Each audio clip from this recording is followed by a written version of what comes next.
What's going on, YouTube? Cowboy here, and as you can see, there's guns for sale. But we're not talking about buying guns, we're talking about how to get them for free. So, as you can see, they've all been unlocked, and along with me unlocking them, I'm going to show you exactly which towers you have to get all these crazy guns. So, as you can see in this nice little map right here, obviously I have numbered all of the different towers just to make things a little bit easier. So, tower number 1, as we can see, is on the left side of our map.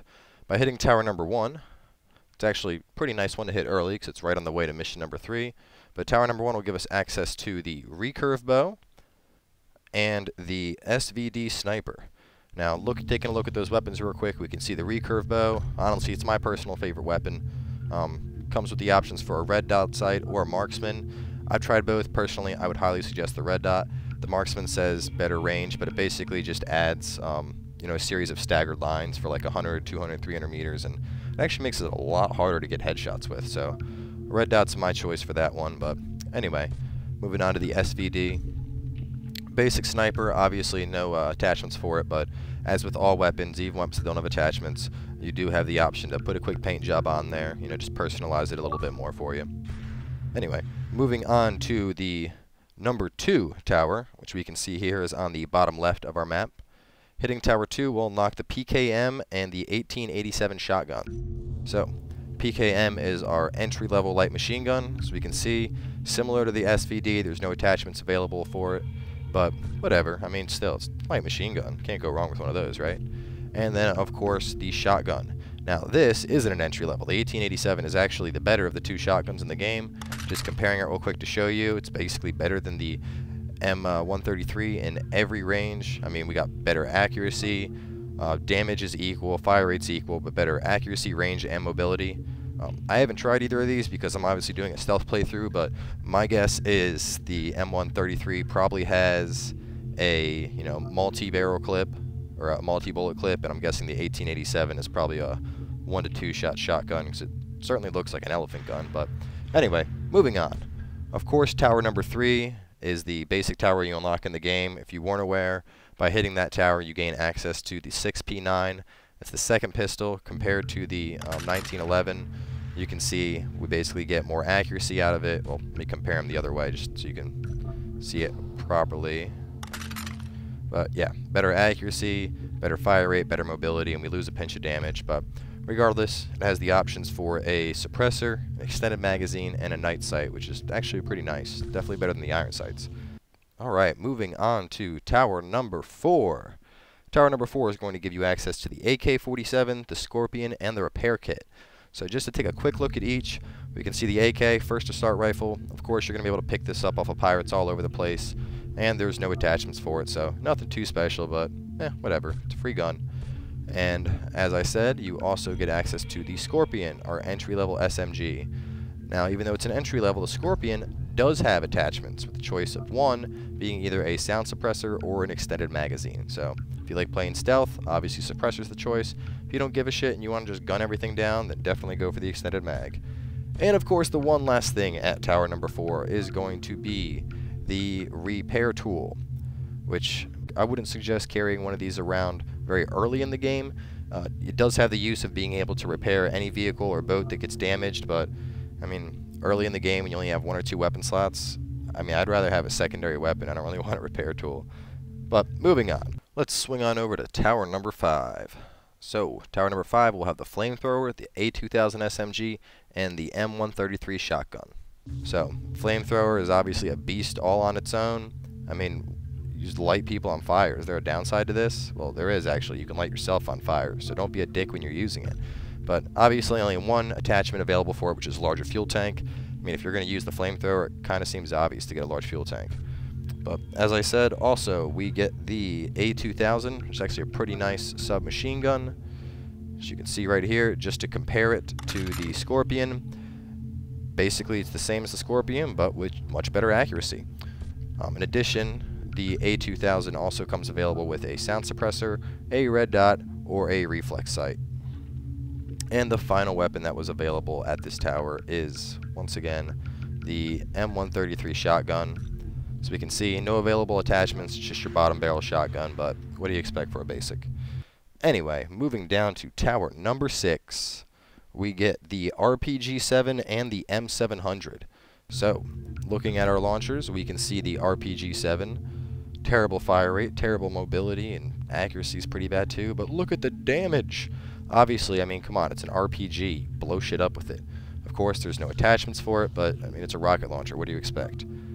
And the M700, which, if I'm not mistaken, is, the good sniper rifle. So, it is bolt action compared to the SVD, which is semi-auto, but at the same time, you have the option for a sound suppressor, which, if you're going to be sniping and you want to play stealth, this is definitely a must-have. But in addition to that, obviously, extended magazine, high power scope, and an illuminated scope. So, if you're going night hunting, it might be the one to pull on out.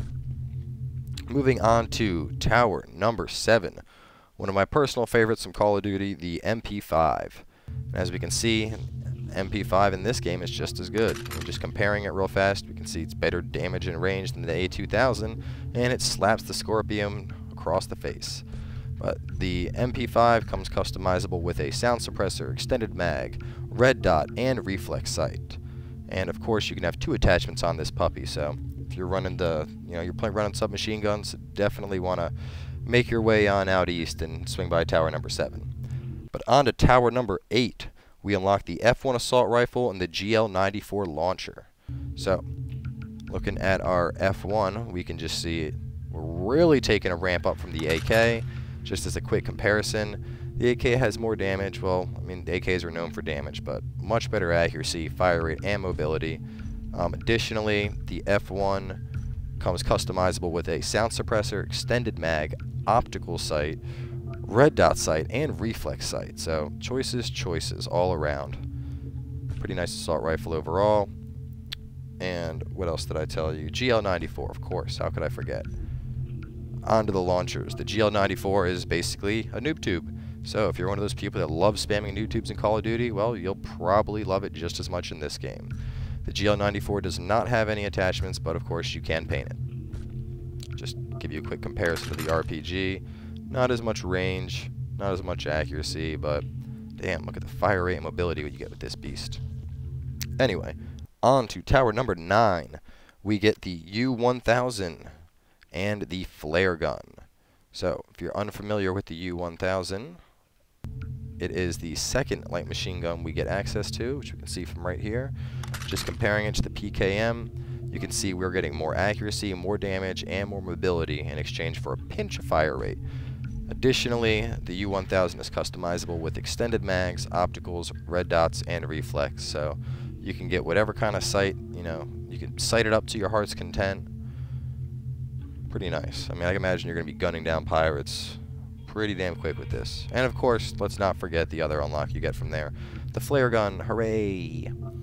I wouldn't really suggest using the flare gun as an offensive weapon. Maybe if you want to, light somebody on fire. Could be fun every now and then.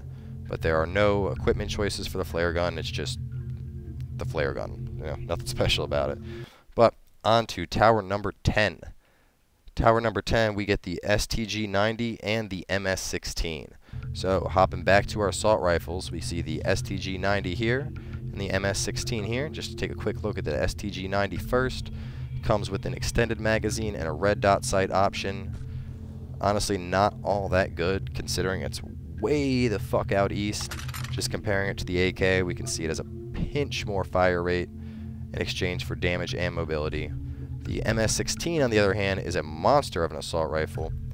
We have options for a sound suppressor, extended mag, optical, red dot, and reflex.